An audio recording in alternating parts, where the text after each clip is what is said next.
کوئی ایسا ماجرا ہوتا تو اخبار میں خبر چھپتی تھی کہ فلاں جگہ پر ایک مرد اور ایک خاتون یا ایک لڑکا اور ایک لڑکی قابل اعتراض حالت میں پائے گئے، بس اتنی خبر ہوتی تھی، قابل اعتراض حالت میں پائے گئے، تو بس یہ لفظ ہی کافی تھا اس مفہوم کو بیان کرنے کے لیے۔ اور آج میڈیا کیمرہ لے کے وہاں گھسا ہوا ہوتا ہے اور مناظر دکھا رہا ہوتا ہے، لفظ تو لفظ رہے، لفظوں میں بھی پردہ ہوتا تھا، لفظوں پر غلاف چڑھا کر کے وہ لفظ بیان کیا کرتے تھے، تو اب میڈیا گھسا ہوا ہوتا ہے، ایسے مناظر دکھا رہا ہوتا ہے، اور اس سے کیا ہوتا ہے کہ معاشرہ جو ہے وہ بے حیائی کی طرف بڑھتا چلا جاتا ہے۔ دور موجود کے اندر قوموں کو، معاشروں کو بے حیا بنانے کا سب سے بڑا کردار میڈیا نے ادا کیا ہے۔ الیکٹرانک میڈیا سے پھر آگے سوشل میڈیا نے اس کردار کو مزید زیادہ ادا کیا، اور اس کا نتیجہ کیا ہوا کہ وہ حیا کا جوہر جو مومن کی زندگی کا اجالا تھا، جو مومن کی زندگی کا نور تھا، آج وہ حیا باقی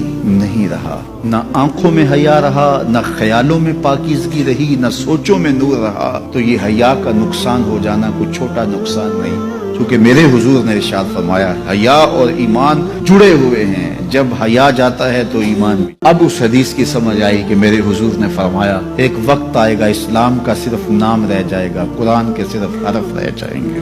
اپنی اولادوں کو، اپنی نسلوں کو، اپنے آپ کو حیا کے دائرے میں رکھو، یہ بہت بڑی دولت ہے، یہ بہت بڑا سرمایہ ہے، اگر یہ لٹ گیا تو پھر کچھ بھی باقی نہیں۔ تو ہم مغرب کی نکالی میں اس کو ترقی نہ سمجھیں، اگر حیا باختگی لباس مختصر بلکہ اتار دیا جانا تو برہنہ ہو جانا، یہ حیوانیت کی طرف سفر ہے، یہ کامیابی نہیں ہے، یہ عروج نہیں ہے، یہ فیشن اور ترقی نہیں ہے، یہ تو اخلاقیات سے کنارہ کشی ہے، یہ تو حیا باختگی ہے۔ اسلام ایک روشن خیال دین ہے، اسلام ترقی یافتہ دین ہے، اسلام انسانی مزاج سے ہم آہنگ دین ہے، انسانی ضروریات کے تقاضوں کو پورا کرنے والا دین ہے۔ تو نفس کی تسکین اور ہے، روح کی تسکین اور ہے۔ تو جوانی کے دور کے اندر نوجوان کی زندگی کے کچھ ترجیحات ہوتی ہیں، لیکن بعد کے اندر وہ خود سمجھ رہا ہوتا ہے کہ میں یہ غلط ہوں۔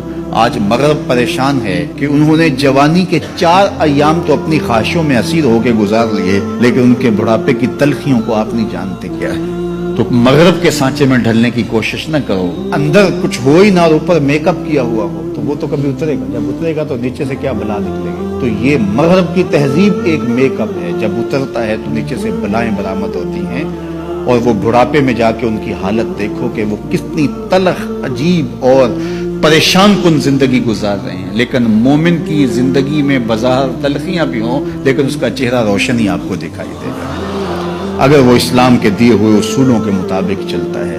تو مشرق کو کبھی بھی مغرب کی نکالی نہیں کرنی چاہیے۔ مغرب تو اس مصیبت سے جان چھڑانا چاہتا ہے، لیکن ان کی معاشرت اس طرز کی بن گئی ہے کہ جان چھوٹنے نہیں پا رہی، اور جہاں سے وہ نکلنا چاہتا ہے وہاں سے ہم داخل کیوں ہونا چاہتے ہیں۔ تو میری بیٹی، میری بہن، تو مغرب کی بیٹی نہیں ہے، تو مشرق کی شہزادی ہے۔ تیرا برقع، تیری چادر، تیرا حجاب تیری آبرو کا پہرا ہے، جب تو سمٹتی ہے تو معاشرہ پھیلتا ہے۔ تیرا حیا ہی تیری زندگی کا تیور ہے، اور یہی تیرا نور ہے۔ نوجوان کی آنکھوں کے شرم و حیا کے تلے عبادت کی لذت رکھی گئی ہے۔ اگر آپ چاہیں کہ عبادات میں لذت نصیب ہو، سجدے میں قرار نصیب ہو،